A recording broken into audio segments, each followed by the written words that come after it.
No, men across the board judge women with tattoos. Men across the board judge.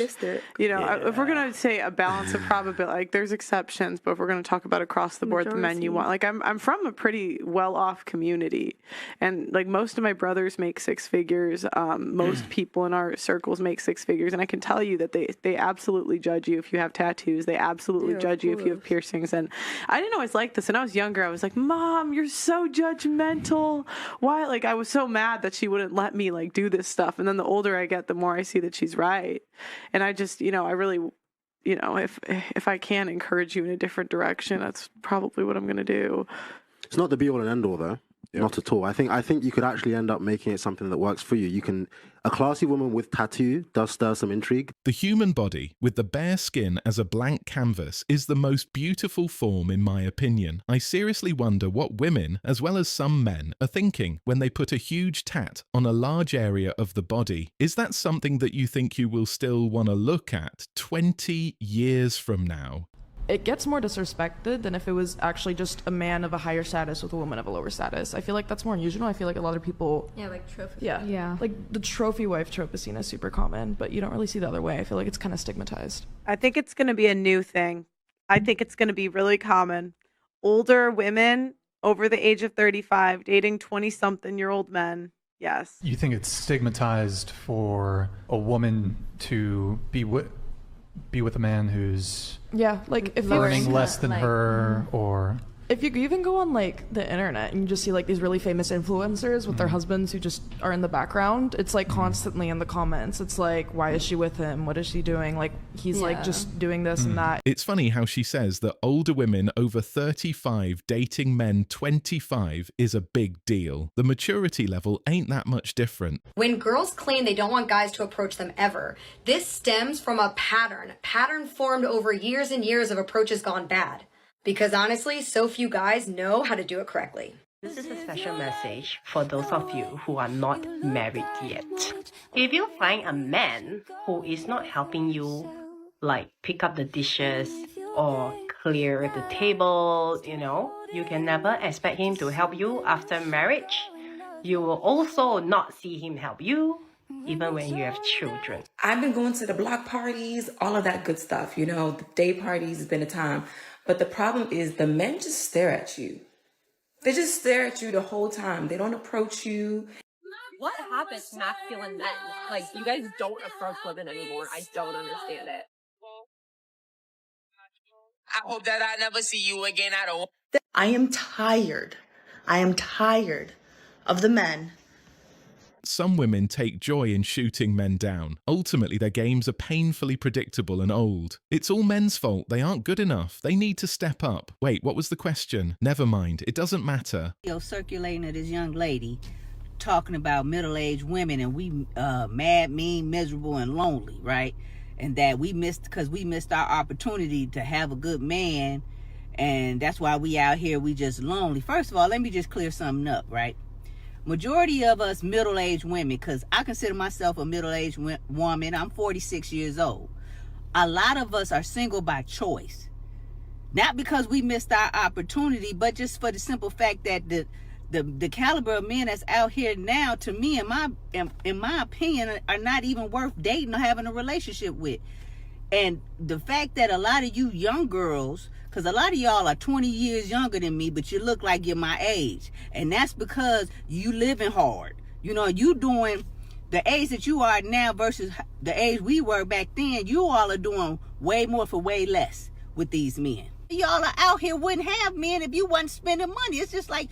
Old women want you to pay top dollar for a 1978 Ford Pinto with 150,000 miles on it. Bald tires, blown out O-rings, busted up transmission. It isn't happening. Sometimes the older men need to be in control and just can't be like that with someone in their age group, so they go for a girl 20 years younger. Obviously, he dates young, hot women. And typically, once they turn age 25, he cuts them off. When you're dating a 20-year-old and you're in your 40s, they don't have anything to base this back. They have no experience. The experience is a teacher of life. Older men date significantly younger women because women their own age don't want them. I am 54. I don't really want to date a 27-year-old or a 31-year-old. Just endless male privilege. And here we are 48 hours past the date, and I have not heard a word, even though I have reached out. Younger woman, please stop dating these old ass dudes. Can't hide it. There are tears of frustration this week. She's damaged. All because a 40-year-old wants to be living his best life. Any guy who goes after a girl significantly younger than them is severely lacking. Yep, that's right. Wherever there is a happy 40-year-old man just enjoying his life. Because women of your age will never be in the same alignment as you, so it makes practical sense for guys in their early 30s to seek girls in their early 20s if they really want to do so, or just cannot resist being with a woman. Both are at their prime, the man is successful, and the girl is at her peak SMV. It's a natural match. If you are single, and you are in the dating marketplace at that time, when that happens, say you're 37, 36, 38, 40, whatever it may be, and you are still on the hunt for that man, and you hit the wall and you can see in your face that you are no longer the face that you were at whether it was 30 or 35 or 25, whatever it is, you are going to be panicked. Because now you know that you are going to compete with women who are younger, who are largely more fertile, not always, but largely speaking, yes, who have that youthfulness to them, who have that estrogen, progesterone, whatever the hormonal balance is that makes someone young, it's there and you're losing it. And you become hyper aware of that. And that is why women begin to panic. But perhaps the most important reason why men between the ages of 18 and 30 need to not chase women of their own age group is that women will want to settle down while the man will only be building up his life. Eventually, if they do get serious, the man will do everything he possibly can to make his woman happy, but she will remain ungrateful because she will always expect more. As women get older in age, masculine hormones and energies increase and become more prevalent, and feminine energies decrease. Older women get more set in their ways, especially when they have lived most of their life single, unhappy, highly successful, providing for themselves. Remember, she's had her fun. She's had her time going around her block in her prime years. And now she wants to settle down. If the man doesn't provide for her now, she will lose interest in him in a blink of an eye. She will move on to the next guy lingering around the dark corners of her social media universe to spend his money on her. And unfortunately, especially here in the Western culture, a lot of older women, like as they get older, they carry a lot more bitterness towards men, and they've had a lot of broken and very wounded experiences in their relationships. Here's the reality. Yes, women are getting very picky. A man's got to make 6 figures, have a nice car, and have a nice apartment that is clean and furnished. He's got to be the protector, got to let the woman somehow run the house and make all the decisions and be the boss of the house. He's also got to be really good looking and in shape. When women make these demands, they also need to look in the mirror and do some proper self-reflection and think about what they're bringing to the table in reality. It's really interesting to note that, you know, especially within the States, but just in general, the research actually has depicted that women in their 40s is the most unhappiest age group out there. Think about that. The unhappiest age group in all of the world, predominantly, we're talking about the States right now, is women in their 40s. That's 1 in 4 Americans, which is crazy. That's 25% of the population are women in their 40s. And they're the unhappiest group out there.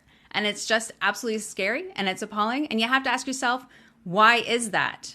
And at the end of the day, the number one reason why, well, there could be many reasons why, actually. But one of them, as I mentioned beforehand, is it's really all about e-commerce. It's about the pharmaceutical industries. It's about really just making money. It's a multi-million-dollar business for the most part. A lot of those women can't seem to understand that happiness is an inside job. No one is coming to fix, save, or rescue them. Sadly, women are easily brainwashed by advertising, magazines, promotional crap on TV or radio, etc. All the women saying they're happy at 40, but the majority of divorces happen when women are in their 40s because, gasp, they're not happy. Looky acting like a presentable human being. If the stars line and put us in the same place, I'm supposed to hope that that statistical anomaly can reoccur enough times for me to justify sleeping with you when I already know that I want to? Do you know how long it's been? Wow. These women wasted their prime being independent, focusing on college, having fun, getting drunk all night. While everyone was pairing off, working hard to build families, now they want to start to settle down. All the men that wanted to settle down have. One thing I hate about myself is that I will get obsessed with a guy who does not like me. And this guy does not like me. And realistically, like, if I'm being honest with myself, I don't like him that much. Like, he hardly gives me conversation. And when we talk, it's really so surface level. But now he's all I think about. And it's really annoying because I could never see us together. That would just never work. So I hate it here. The definition of insanity is doing the same thing over and over again and expecting a different result. If you are not getting the results that you want from life, change your strategy. It's incredibly simple, but almost no one does it because change is difficult, but change is necessary. Women covered in tattoos is the worst trend ever. I don't care how hot she is. If she has big tats covering parts of her body, it's a major turnoff for me. I just wanted to tell you I put myself back on a dating app. You just might get lucky and run into a nice man. That's all I'm saying. And I've gathered all of this love since I was in high school. Welcome to the channel, friends. Today, let's take a closer look at why women continue to divorce their husbands only to bitterly regret it afterward. And what's the value of an older woman on dating apps? So, when I say that a guy in his early 30s shouldn't be seeking to date or attract a woman of the same age because the guy has just started to become financially stable. He has just reached his prime. He is just starting to build his empire. And any wrong move in the dating department can cost him his future. Thanks for watching The Circle of Kings. As always, we're looking forward to your support, so please hit the like button, share this video with your friends, and subscribe to the channel to stay updated with everything all kings like yourself need to know.